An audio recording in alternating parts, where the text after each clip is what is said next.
horrible disaster. We've done a great job, but you can't really do the kind of job we have to do unless you have a major, powerful barrier. President earlier today in the Rose Garden. Now, as the government shutdown stretches into day 14, Democrats, they continue to play politics with our nation's security. They've been completely unwilling to back a physical barrier that they supported 5 years ago to stem the flow of drug and human trafficking and violent offenders. Joining us now with reaction, Fox News contributor Rachel Campos Duffy, along with former congressional candidate Maria Elvira Salazar and immigration attorney Francisco Hernandez. Francisco, I've known you for a long time, and you said, fine, let's build the wall. Democrats supported building the wall a few years ago. They sounded a lot more like Trump than Trump sounds today in a lot of ways. I want to ask this question through the prism of all of the, 90% of heroin that comes through our southern border into this country impacting this country on a horrific level with our opioid epidemic. But I want you to address Officer Singh's 5-month-old son. How many more Americans need to die at the hands of illegal immigrant criminals that we don't deport because they're protected by sanctuary cities and states? How many more times does that happen before the blame gets put on the politicians that aid and abet the future crimes because they don't enforce the deportation laws in the country?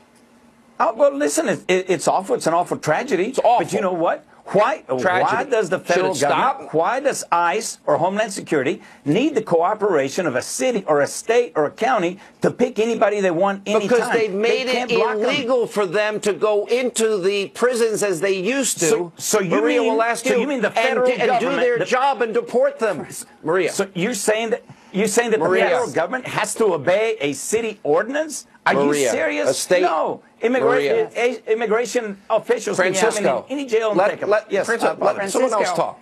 I think that we should, Francisco, we've been in debates together, and I think that it's time for us Hispanic leaders and U.S. Hispanics that are on television to denounce the Democrats and once again tell them that they are throwing us under the bus. Explain. The Democrats are throwing us under the bus once again.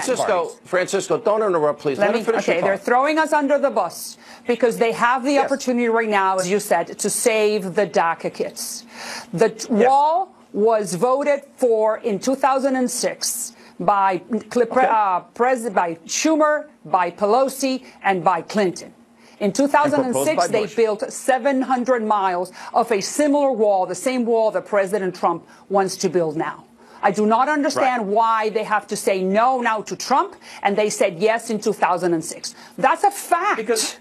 But you know, the Democrats, they have not asked us, what is it that we want? And I think that we want to save the DACA kids and those illegal immigrants that are here in the country that do not have a criminal record, and they may get legality, not citizenship. Like you just said, Sean, by the way, that for 3 years with renewable every 3 years.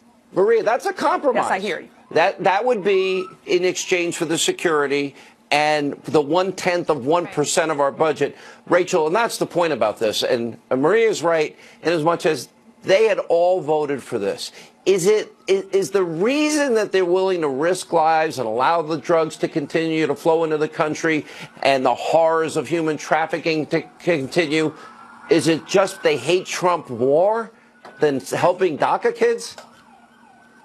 Listen, they hate Trump more than they care about the safety and sovereignty of this country, and they hate Trump more than they care about the fate of the Dreamers. I'll tell you this shutdown will not end until the American people decide who's telling the truth. The Democrats are saying there's no crisis at the border. The Republicans are saying there is. And that's why it is so important, Sean, for the president to keep laying out his case. Yes, Twitter's fine. Yes, press conferences are good. But if I was advising him as an American and as a Hispanic American, I would tell him to do 2 more things. One, an Oval Office address. This needs the gravitas of that venue. And 2, I would tell him to go directly to Spanish media.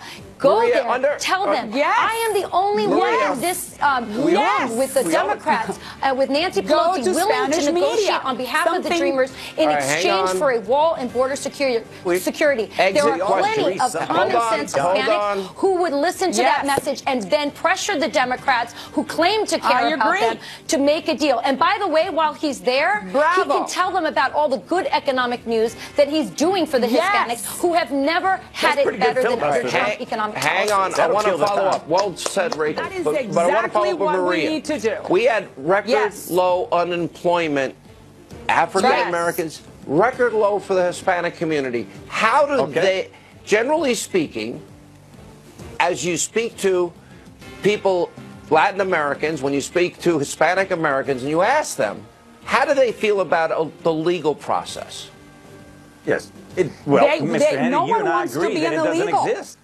Maria. It doesn't exist. These people aren't able to apply to come here legally. Sean, no one wants to be illegal. We have to understand that the illegals are not there. Amen. No one wants to be illegal. They are coming in because the business owners of America are luring them in, and everybody is responsible. We are hiring. Not only the illegals. Yes. But you know, they're hiring. All right, I gotta end. So I mean, there are no culprits here. So right on the money. But what we Latinos need will to take the do, deal. but at the same time, what I think what Rachel said, the deal.